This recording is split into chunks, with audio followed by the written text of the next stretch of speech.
Last time we looked at the mixing time of random walks on a graph and bounded the mixing time in terms of the second smallest eigenvalue of the Laplacian. Today we are going to look at ways of approximating the second eigenvalue in terms of properties of a graph. So let me share screen with you.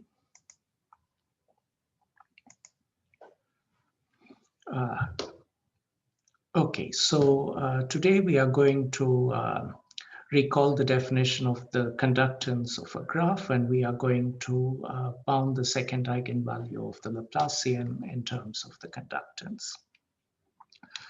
Let's start with some motivation for why we want to do this. As we already mentioned, the mixing time of random walks on a graph is closely related to the second smallest eigenvalue, lambda 2. And it appears in the bound for the mixing time as 1 over lambda 2. Okay, by the way, this is also called the spectral gap because the smallest eigenvalue is 0, and hence lambda 2 is the gap between the two smallest eigenvalues. And this is what determines how quickly the random walk can, or even more generally, a Markov process converges to stationarity. Okay, and we saw that it appears in the bound for the mixing time as 1 over lambda 2. So the larger the spectral gap, the more quickly the random walk converges to its invariant distribution. And the convergence is exponential. The probability that or the distance decays exponentially in time. Okay, so the mixing time is related to the spectral gap, and how easy is it to calculate this for a given graph? Calculating the eigenvalues of a matrix is not hard. This is the eigenvalue of the Laplacian matrix. And it can be done in time which is polynomial in the size of the matrix. So if it's an n by n matrix, you can typically do this in n cubed time, and even less for sparse matrices. So in one sense, this is not a hard problem numerically. So why don't we just solve it numerically? Why do we need methods for bounding or approximating the spectral gap? The reason is that in many problems, n can be extremely large, and this can arise in problems in combinatorics or in statistical physics. So let me give you an example. We looked at the water model on a general graph. And if we have a graph on n vertices where n is of a moderate size, like a few hundred, then that's a realistic problem. But already for this problem, the state space is the set of all configurations of preferences. So it's of size 2 to the n. And 2 to the 100 is an enormous number.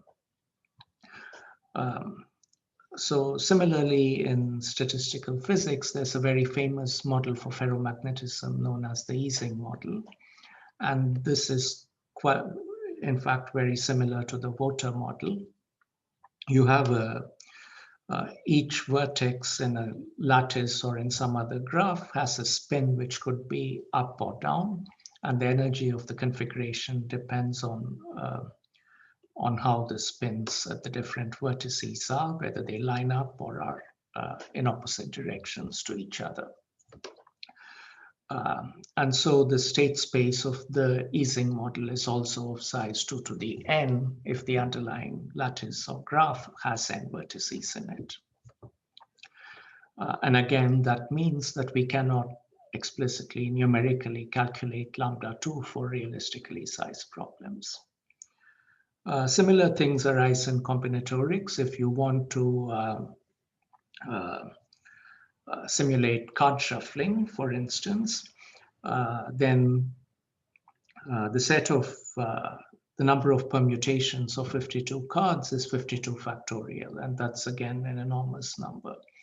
So if you want to ask how quickly does some shuffling algorithm converge to stationarity, then you cannot answer that by explicit calculation of the spectral gap, because the state space is simply too large to be able to do that. Similarly, in some problems in computer science, you may have to find spanning trees of a graph.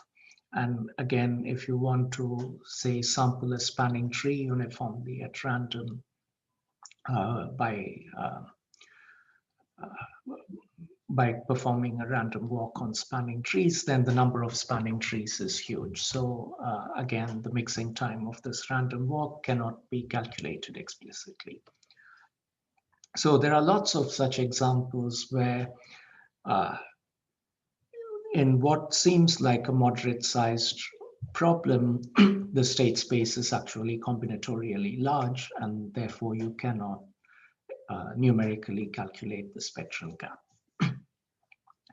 And that motivates interest in whether we can approximate or bound this in some way. So I've said the same thing here. So if the state space is very large, then we cannot explicitly calculate lambda 2, and so can we bound it.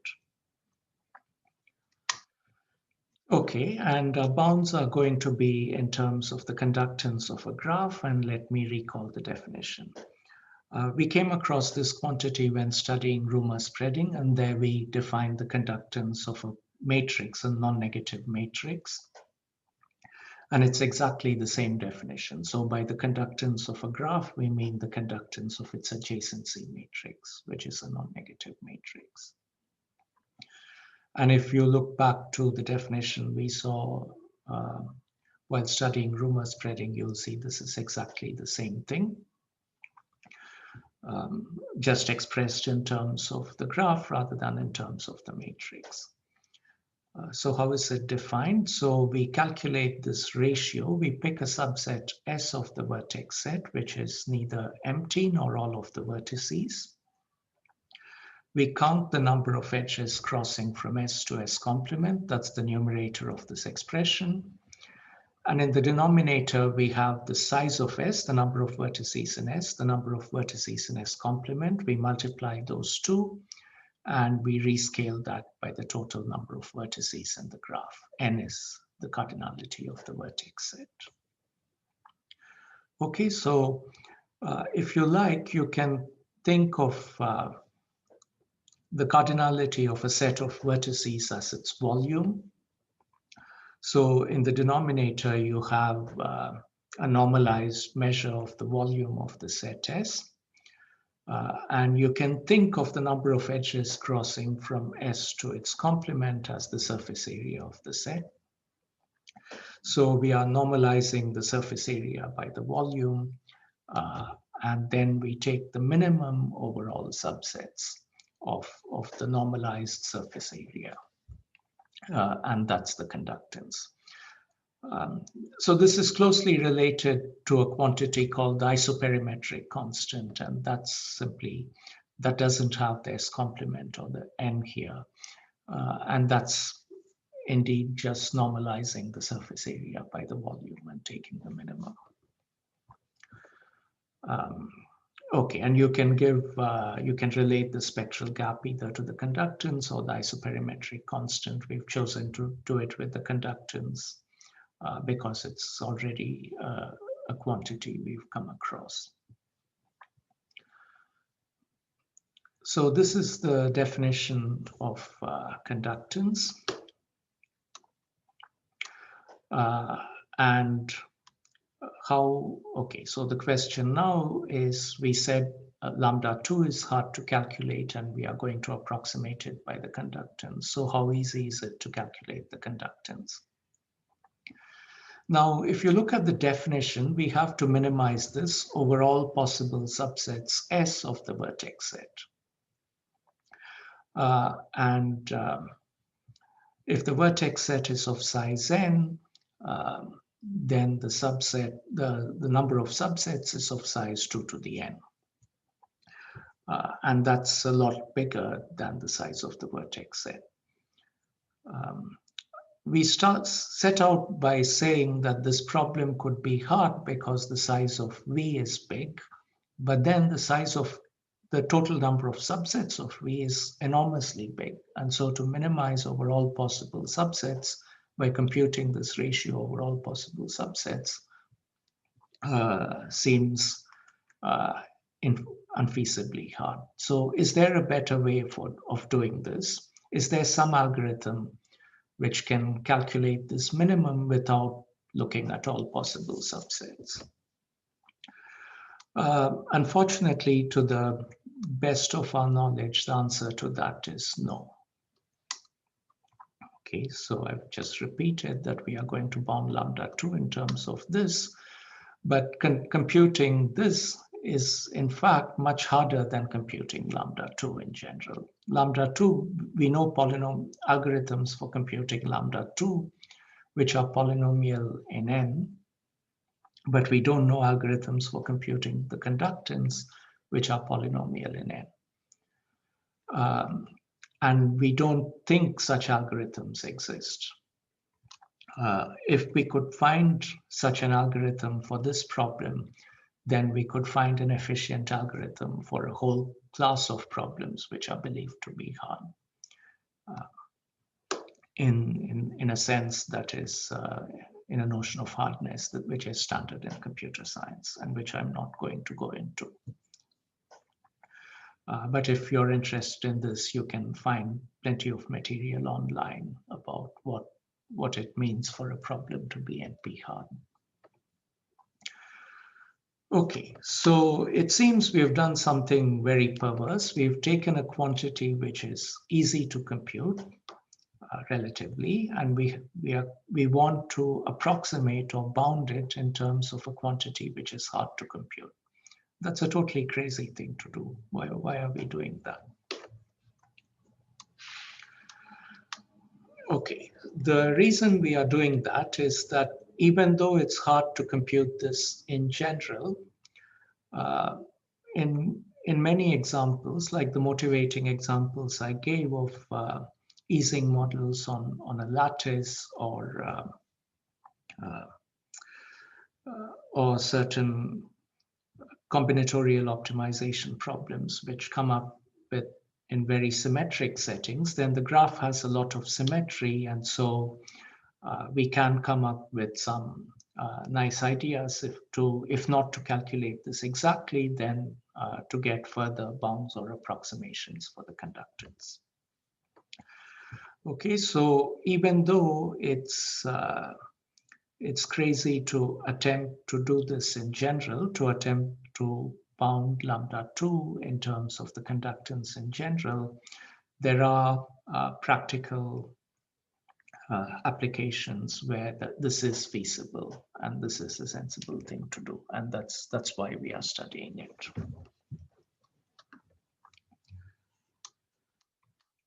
Okay, good. So we defined conductance, so let's do a quick example of calculating it explicitly.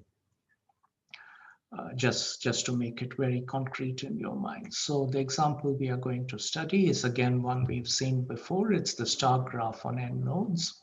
So there's a hub. There are n-1 leaves around the hub. The hub is connected to each of the leaves, and there are no edges between the leaves. That's the star graph. Okay, and in order to compute the conductance, we have to calculate this ratio for all possible subsets S, and we have to take the minimum. And there are 2 to the n subsets. So let's consider one such subset. So this subset is going to consist of the hub, and I'm going to pick k-1 leaves, and that's a subset. And k is some fixed number. So maybe k is 5, and I've picked the hub and 4 leaves. So how many edges are there between S and its complement? What's the complement of S? The complement of S is the remaining n-k leaves. And the only edges between S and its complement are those between the hub and these remaining leaves. There's one edge from the hub to each leaf in S complement, and there are no other edges. So there are exactly n minus k edges from the hub to the n minus k leaves in S complement, right? So that's the numerator. The denominator, we have 1 over n, the size of S is k, the size of S complement is n minus k. So this is the ratio, and okay, straightforward simplification tells us this ratio is n over k. So this is for one subset consisting of the hub and k minus 1 leaves. But there are lots of such subsets. We could have picked the hub and a different set of k minus 1 leaves. Do we need to redo this calculation all over again for that subset? Well, we don't. We know the answer is going to be the same because every subset of k minus 1 leaves looks just like every other subset of k minus 1 leaves. So doing this for each k between 1 and n minus 1, so we only need to do n minus 1 calculations here, and we've done them all at once symbolically. So we have one such ratio for every possible value of k between 1 and n minus 1. Okay, are we finished considering all subsets of V? Not quite. We've only considered subsets which contain the hub. We also need to consider subsets that don't contain the hub. So let's do that next. So let's consider a subset of V consisting just of k leaves and not the hub. Again, k could be any number between 1 and n minus 1, say 5. Again, we want to calculate this ratio. Now, how many edges are there between S and S complement? S consists of k leaves. There are no edges from here to any other leaves. The only edges from S to S complement are those that go from S to the hub. There's one edge from each vertex in S to the hub. So the total number of edges from S to S complement is just k. And that's the numerator, consisting of one edge from each leaf to the hub. And the denominator is 1 over n times the size of S times the size of S complement, and simplifying this gives n over n minus k. And again, this ratio didn't depend on which subset of k leaves we picked. It's the same for every possible subset. Right, so even though there are 2 to the n possible subsets, we've finished doing the calculation for all possible subsets. There are n minus 1 possibilities to consider here, n minus 1 to consider here. So there are 2n minus 2 possibilities to consider. And we need to take the minimum over these 2n minus 2 possibilities. Okay, so let's take the minimum. So the minimum, so let's take first the minimum among all of these. So that's the minimum of n over k over all possible values of k. So this here gives the minimum over all subsets containing the hub. And this here is the minimum over all subsets not containing the hub. And then here we are now taking the minimum over all possible subsets. And we could do this in any order we liked. We've just organized it in this particular way. Now, if you minimize the first expression over k, the denominator has to be as big as possible to minimize it. The biggest it can be is n minus 1. So the minimum value here is n minus 1. Similarly, in the second expression, to minimize it, we want to maximize the denominator. And that's done by taking k as small as possible, and the smallest it can be is 1. So again, there the minimum is n over n minus 1. And the minimum of these two quantities is n over n minus 1. Okay, so that's the conductance. And hopefully this example convinces you that though in general, we have to consider 2 to the n possible subsets. If there's enough symmetry, we can break it up and may not need to consider that many possibilities. And this calculation is in fact easier. Well, okay, even calculating lambda 2 for this graph is not hard, but this isn't hard either.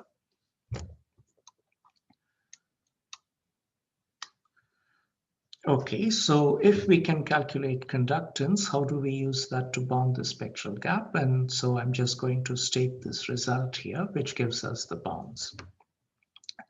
So let me state the assumptions. G is some arbitrary undirected graph.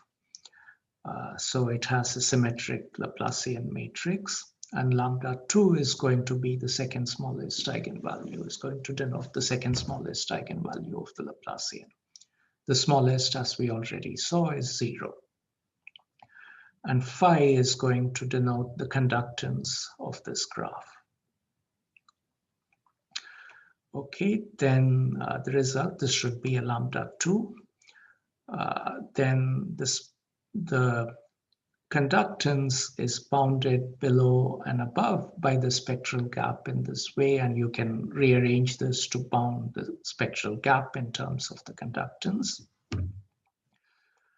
And here D max is the maximum overall vertices of the degree of that vertex. So it's the highest degree vertex in the graph. D max is the degree of the highest degree vertex in the graph. Okay, so we have these bounds relating the conductance to the spectral gap. The second inequality here is the more useful one in applications, and this is called Cheeger's inequality. This is quite hard to prove. It's not impossibly hard, but it would take 2 or 3 couple of lectures to do that, and we are not going to do it. The first inequality is very easy to prove, and we'll do that just for practice and just to illustrate how to do the proof. Again, the proof of this theorem is not important from the point of view of the exam, but it is nice to see the proof just to get practice in doing proofs, and you might be asked to do other proofs. So it's useful for that reason. Okay, yes, I've already said this. Okay, and the proof of the first inequality will be based on 2 lemmas, and we'll state that now. The first lemma expresses the conductance of a graph. We saw the definition expresses it as the minimum of a certain ratio.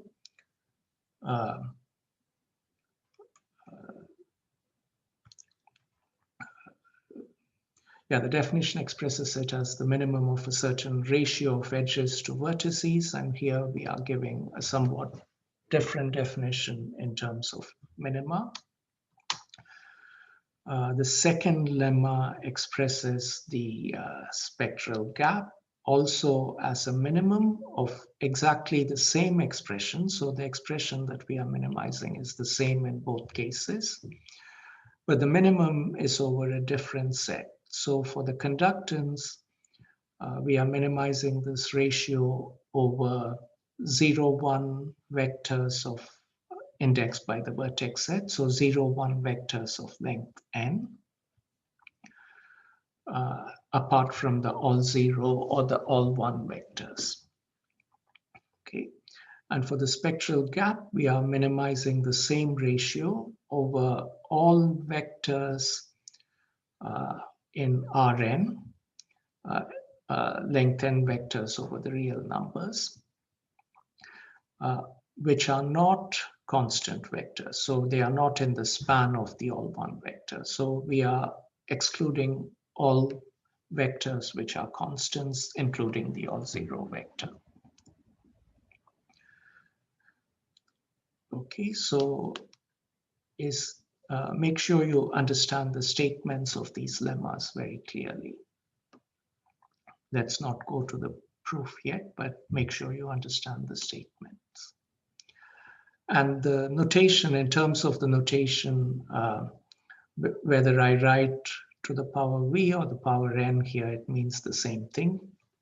You can think of a vector as being indexed by the vertices of the graph, or you can number the vertices of the graph 1 to n and think of the elements of the vector as having index 1, index 2, up to index n. So these are equivalent, and you should be comfortable with either notation and with seeing the equivalence. Okay, and I claim that if you accept these two lemmas, the proof of the theorem of the first inequality in the theorem is straightforward. So let me remind you of the first inequality. The first inequality says that the spectral gap is no bigger than the conductance. So we want to show that lambda 2 is bounded above by the conductance. Okay, and I claim this is completely straightforward from these two expressions. Okay, so why is this obvious? It's obvious because we are minimizing the same quantity here, but in lambda 2, we are minimizing it over a bigger set. Okay, so the set of all real vectors indexed by the vertex set contains the set of all 0, 1 vectors indexed by the vertex set. 0, 1 vectors are subsets of real vectors. Okay, and if you have some function f, which is defined on both the set B and hence on the subset A of B, then the minimum of f over the bigger set is smaller or equal to the minimum over the smaller set. This is obvious, right? So if you're minimizing f over A, so A is a set here, you're taking the smallest value of f over A, and then you have a bigger set B that contains, say, the minimum of f over B is as small or smaller than the minimum of f over A. Either the minimum of f over B is attained in A, in which case these two are the same, or it's attained outside A, in which case it's even smaller. So this is completely straightforward. Okay, so take some time to convince yourself that it's completely straightforward. Good, so if you accept these two lemmas, then the proof of the theorem is straightforward. So let's prove the two lemmas. Okay, so lemma 1 expresses the conductance as a minimum over 0, 1 vectors.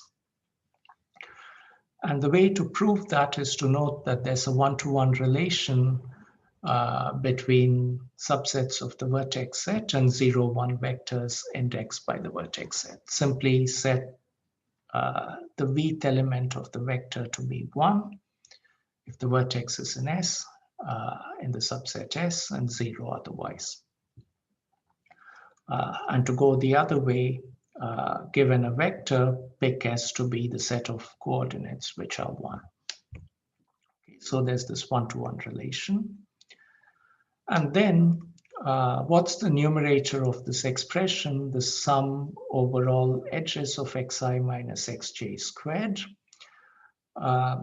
Now, if xi and xj are both in the subset, if I and j are both in the subset S, xi and xj are both 1, the difference is 0. If they are both in S complement, these are both 0, the difference is 0. If one of them is in S and the other is in S complement, then the difference is 1. 1 squared is 1. Okay, so by adding up all the vertex pairs where this difference is 1, we are adding up all the edges where one vertex is in S and one vertex is in S complement. So the numerator of our expression is simply the number of edges crossing from S to S complement. Okay, what about the denominator? So if we look at all vertex pairs of xi minus xj squared, again, when is this, if I and j are both in S or both in S complement, the difference is 0. We only get 1 here if one of them is in S and the other is in S complement.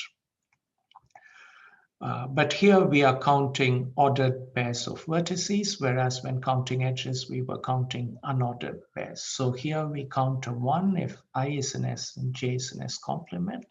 or if I is an S complement and J is an S.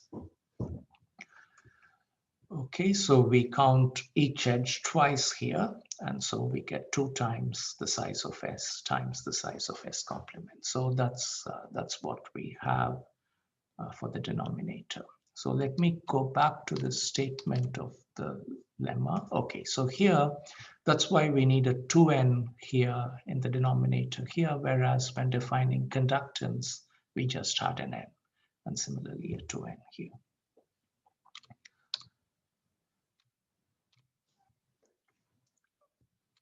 Okay, so for x and s related as above, if you do this calculation, this 2 cancels that 2, and you get exactly the number of edges crossing the cut divided by this ratio.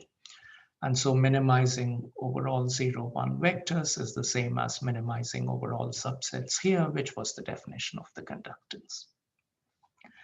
So we've shown that the conductance is the minimum of this ratio over all 0, 1 vectors. And that was the statement of lemma 1.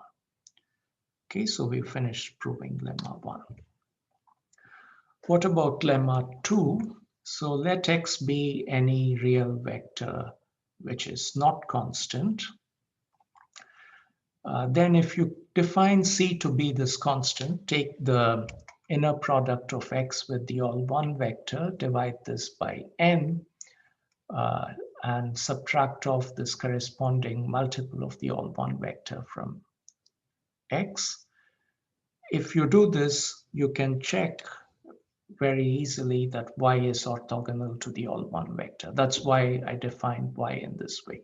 So if x is not a constant vector, so here's the set of all constant vectors is a straight line, and if x is not on the straight line, it has a projection onto the line and a projection onto the orthogonal complement, and this here is the projection onto the orthogonal complement. Okay, so I've defined y in this way. Then y is a non-zero vector. It's non-zero because if it was 0, that would say x is a multiple of the all 1 vector, which means it's in the span. And the way I've defined it, it's orthogonal to the all 1 vector.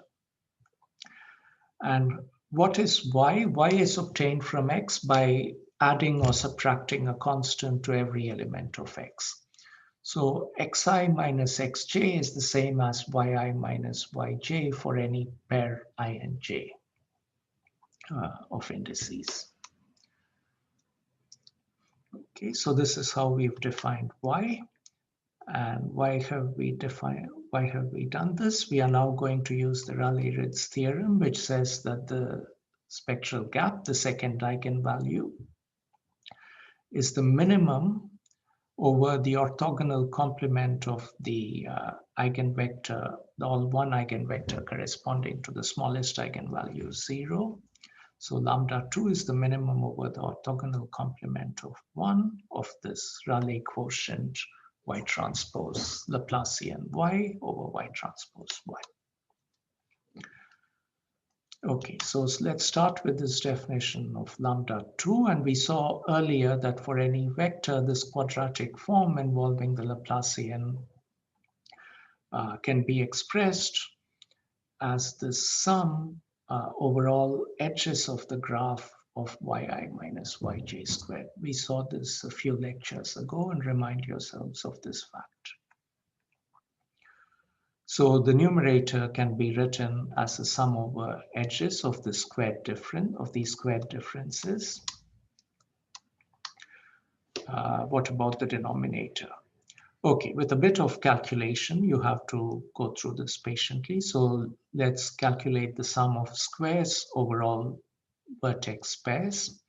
If you expand this out, you get yi squared plus yj squared minus 2yi yj. Let's sum yi squared over I and j. It doesn't depend on j, it's a constant. So if you add up over j, the same constant, you get n times that constant. So the sum over j gives us nyi squared. And so then the sum over I is n times the sum of yi squared. Similarly, the sum of yj squared gives us n times the sum of yj squared, which is the same as yi squared. And the sum of yi squared is the same as y transpose y. Okay, so each of those gives us n times y transpose y, and so we get 2 times that. And then what about the sum over ij of 2yi yj? Now that decomposes as the sum over I of yi times the sum over j of yj. And each of those sums is 0 provided y is orthogonal to the all-one vector, right? Because the sum of yi is just the inner product of y and 1. And if they are orthogonal, that inner product is 0. Okay, so the denominator here is this sum divided by 2n. Okay, so lambda 2 is then the minimum over all y orthogonal to 1 of this sum over all edges of the squared difference over the sum over all vertex pairs of the same squared difference, but now normalized by 2n. So we've shown lambda 2 is this, and the minimum over all such y is the same as the minimum over all x outside the span of the same ratio, because as we saw, the sum of xi minus xj squared is the same as the sum of yi minus yj squared. Let me repeat that a bit more slowly. So here we have essentially the same expression, minimized over 2 different sets as before. So here the minimum is over the orthogonal complement of the all-one vector. And here the minimum is over everything outside the span of the all-one vector. So the set over which the minimum is taken here is bigger than this set. So the orthogonal complement is a subset of what's outside the span. And so it seems that these two things are different. And my claim is that they are the same because for every vector outside the span, I can find another vector in the orthogonal complement for which these differences are the same as these differences. And we showed this by showing how to define y in terms of x while keeping these things the same. Okay, so the minimum outside the span of this ratio is the same as the minimum over the orthogonal complement of the span of the same ratio. Even though these sets are not the same, the minimum is the same. Good, and so this minimum was the spectral gap, and hence so is this minimum. And that's what was claimed in the statement of lemma 2. So we've proved lemma 2 as well. And given those two lemmas, we've proved the first inequality in the theorem. Okay, that completes all we wanted to prove in this lecture. The proof is not so important. The statement of the theorem is very important. And the second inequality, known as Cheeger's inequality, is very important in applications. So you'll see examples in your homework problems where you're asked to use Cheeger's inequality. Okay, let me stop sharing, and that's the end of this lecture, and it's also the end of the topic on random walks. So from next time, we are going to start discussing random graphs. So we'll introduce a random graph model known as the Edish-Renyi model, and we'll study some properties of Edish-Renyi random graphs.